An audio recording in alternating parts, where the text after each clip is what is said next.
அஸ்ஸலாமு அலைக்கும். கோயம்புத்தூர் சீரிஸோட டே 12 தான் அன்னைக்கு. நைட்லேருந்து கை ஒரே வலி. என்ன பண்ணுறதுனே தெரியல. மேலே உட்காந்து கொஞ்சம் மூவ் பண்ணிகிட்டே இருந்தேன். மேலே பார்த்தீங்கன்னா ஏரோப்ளேன் போய்கிட்டு இருந்துச்சு. என்னதான் இருந்தாலும் இது அப்படியே பார்க்குறது இன்னும் நம்ம ஸ்டாப் பண்ணலை. அதை அப்படியே கொஞ்சம் நேரம் பார்த்துட்டே இருந்துட்டு கீழே வந்துட்டு என்னோட அந்த ஹாஸ்டலில் அதை அரேஞ்ச் பண்ணுறதே ரொம்ப டஞ்சலாக இருந்துச்சு. ஆக்சுவலாக நைட்டெல்லாம் தூங்கவே முடியல. ஏன்னு தெரியல, ஒரு மாதிரி அரிக்கிற மாதிரியே இருந்துச்சு அந்த பெட்டில் படுக்கிறதுக்கு. வர வர எனக்கு அதில் படுக்க கம்ஃபர்டபுளாகவே இல்லை.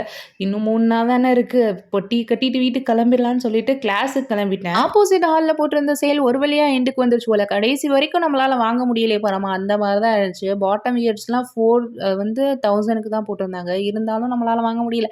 It's okay. நம்ம இன்னைக்கு ஹேர் ஸ்டைலோட ப்ராக்டிஸ்க்கு தான் பண்ணியிருந்தோம். பேலன்ஸ் எல்லாமே கம்ப்ளீட் பண்ணி ஆகணும். டைம் கம்மியாக இருந்துச்சு. ஃப்ரண்ட் வேரியேஷன் ஃபஸ்ட்டு பண்ணிட்டேன். அதுக்கப்புறம் 4 ஸ்டாண்ட் பிரைட் ட்ரை பண்ணேன். என்ன தான் நம்ம ஹேர் ஸ்டைல் அழகாக பண்ணாலும் அந்த அக்சசரிஸ் வச்சோடனே அந்த லுக்கே டிஃப்ரெண்ட் ஆயிரும். அதே நான் அன்றைக்கி தான் ஃபீல் பண்ணேன். முன்னாடி எப்படி இருந்ததுக்கும் இது வச்சதுக்கும் சூப்பராக இருந்துச்சு. தேங்க்யூ.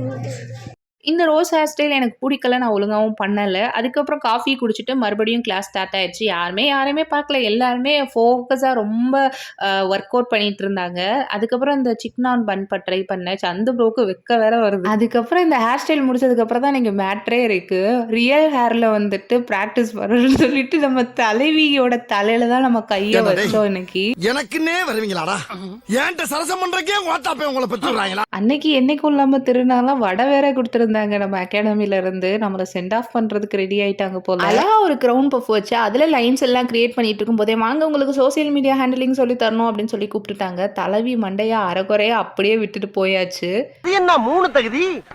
1 இதுல ஐபோன்ல ஷூட் பண்ணணும். அது எங்க இருக்கு? நெக்ஸ்ட் டெய்லி ரீல் அப்லோட் பண்ணணும். நெக்ஸ்ட் அப்லோட் பண்ணிருவீங்களா? அதான் நெக்ஸ்ட்ன்றலப்பா.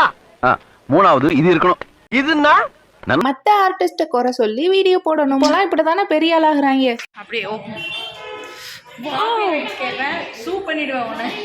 யார் இவங்களோட ஹேர் ஸ்டைல் யார் பண்ணா அழகா இருக்கு சொல்லுங்க. வியூவர்ஸ் ப்ளீஸ் பாருங்க. இதுக்காகவே இவங்களை அன்சப்ஸ்கிரைப் பண்ணிடுங்க ப்ளீஸ். அப்புறம் சந்தியாக்காவே உன்னை ட்ரா பண்ணுறேன்னு என்னை கூட்டிகிட்டு போனாங்க. அப்புறம் நான் பண்ண ஹேர் ஸ்டைலை பிடிச்சி போய் உனக்கு ஏதாவது நான் பண்ணி ஆகணுமேனு ஹோட்டலுக்கு கூட்டிகிட்டு போய் சாப்பிட வேற சொல்லியிருந்தாங்க. ஹோட்டலில் வெயிட்டர்லேருந்து எல்லாருமே அக்காவை பார்த்துட்டே இருந்தாங்க. அப்படி இருந்தாங்க. சிக்கன் சாப்பிட்டு 13 நாள் ஆச்சு. அதுக்கப்புறம் அன்னைக்கு தான் சாப்பிட்டேன். அப்பா எப்படி இருந்துச்சு தெரியும். திரும்ப கூட்டிட்டு வந்து நம்மள ஹாஸ்டல்லே இறக்கி வேற விட்டுட்டாங்க. மனுஷன்லாம் இருக்கனாலதான் கொஞ்சமாச்சும் மழை பெய்யுது. என்ன மனுஷன். அவ்வளோதான். என் வீடியோக்கு மறக்காம லைக் பண்ணிருங்க. என்னோட சேனலை சப்ஸ்கிரைப் பண்ணிருங்க. நாளைக்கு பார்க்கலாம். பை.